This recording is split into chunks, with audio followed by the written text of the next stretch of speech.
For decades, we've all heard the same story.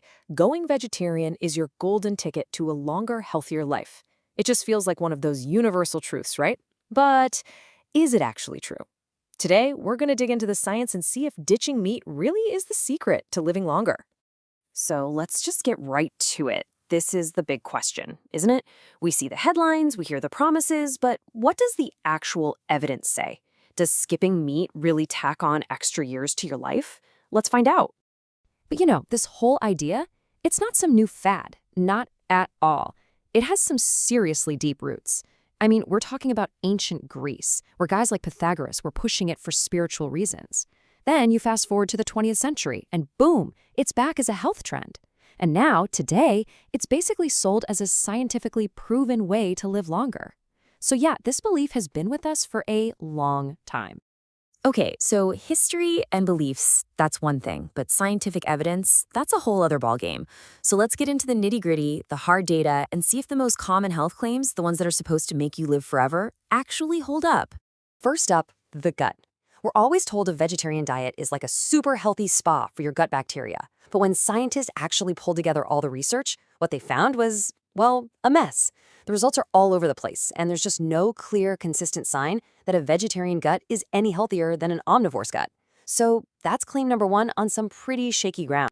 All right, next, let's talk about weight loss. This is a huge reason people make the switch. And look, it's true. People who go vegetarian often do lose weight. But, and this is a big but, when you put it head to head with other well-planned diets, it's really, really hard to prove that the vegetarian way is actually better.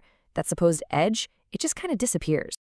And now for the big one, heart health. This is really the pillar of the whole longevity argument. And yeah, some things, like your bad LDL cholesterol, do tend to get better. But here's a detail that most people miss. When scientists rate the quality of all this research, they give most of it a grade of low certainty. All that means is that we can't be all that confident in the results. It's a huge asterisk. And this quote right here from a huge meta-analysis really hits the nail on the head. They looked at the ultimate bottom line, your risk of dying from anything.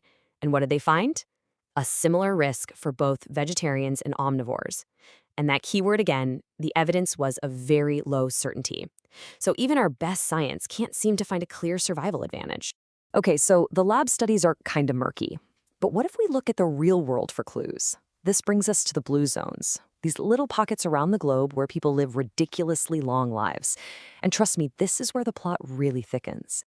So there are 5 of these places, 5 officially recognized blue zones on the entire planet. These are the communities that have somehow cracked the code to longevity. So what's their secret? You'd think it has to be a strictly vegetarian diet, right? Well, nope, not even close. Take a look at this. Out of the 5 blue zones, only 1 is mostly vegetarian. The other 4? They're what we'd call flexitarian. They eat a ton of plants, for sure, but they also eat small amounts of meat and fish. This is a massive clue in our little investigation. Let's just break it down real quick. In Greece and Sardinia, it's a classic Mediterranean diet with plenty of fish. In Okinawa, Japan, they're eating lots of fish, soy, and seaweed. In Costa Rica, it's mostly plants, but with some dairy and meat.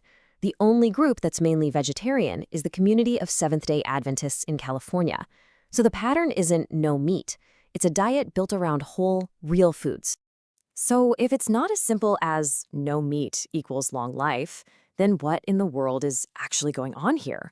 What are we missing? This is where we have to put on our detective hats and start looking for the hidden clues in the data. The reason all this evidence is so confusing and frankly messy is because studying what people eat is incredibly difficult. There are just so many other things going on in a person's life that mess with the results. Scientists call these confounding factors. And the number one culprit, the biggest reason for all this confusion, is something called the healthy user effect. Just think about it for a second. The kind of person who decides to go vegetarian is usually pretty health conscious to begin with. They're more likely to exercise, they probably don't smoke, and they drink less alcohol. So, are they living longer because they skip meat, or because of all those other healthy habits? It's almost impossible to pull those two things apart. Now, this next part is super interesting. A huge chunk of the positive studies we have come from one single place, the Adventist Health Study. And what's wild is that the researchers themselves are often part of the Seventh-day Adventist Church, a church that actively encourages vegetarianism. Now, that doesn't mean their science is bad, not at all, but it does mean there's a potential for bias that we have to be aware of. And believe me, the list just keeps going. You've got genetics, you've got income, you've got the fact that vegetarians often just eat fewer calories in general. Heck, you even have to account for sex, since more women are vegetarian and women naturally live longer than men. All of these things just muddy the waters and make it so hard to say the diet is the one and only cause. Okay, so after digging through the claims, visiting the blue zones, and uncovering all these hidden factors, where does that leave us? What's the final verdict here? This little chart here really lays it all out. For a strict vegetarian diet, the direct evidence that it's superior for living longer is just weak. It's a healthy way to eat, no doubt, but it's not proven to be better than other healthy ways. On the flip side, a flexitarian diet, which is what we see in 4 of the 5 blue zones, also isn't proven to be superior, but it's a darn strong clue. The real key seems to be the focus on whole foods, not just cutting out meat. So here's the bottom line. The real conversation shouldn't be this simple meat versus plants battle we always hear about.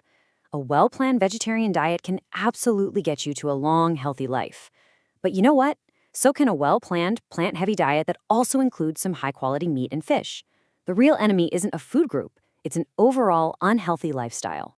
And that really leaves us with one last question to chew on. Is the secret to a long life really about what you restrict and what you cut out? Or is it about the whole picture? The overall healthy, joyful lifestyle that you build for yourself day in and day out? Thanks for watching. If you enjoyed the video, don't forget to like and subscribe for more.